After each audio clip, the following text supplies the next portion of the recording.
Chhatrapati संभाजीनगरमध्ये MIM नगरसेवक मतीन पटेल यांचं घर आणि कार्यालय आज सकाळी बुलडोझरने पाडण्यात आलं।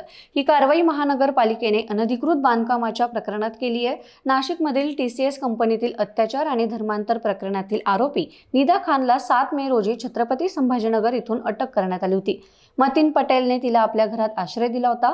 यानंतर 9 मे रोजी महानगरपालिकेने अनधिकृत बांधकामाबाबत नोटीस बजावली होती आणि 72 तासात उत्तर मागितलं होतं। आज मतीन पटेलच्या त्या घरावर देखील बुलडोझर चालवण्यात आलाय। निदा खान आणि तिच्या कुटुंबियांना पोलिसांपासून वाचवण्यासाठी छत्रपती संभाजीनगरमध्ये सुरक्षित स्थळ मिळवून देण्यात मतीन पटेल यांनी महत्त्वाची भूमिका बजावल्याचं पोलीस तपासात समोर आलं होतं।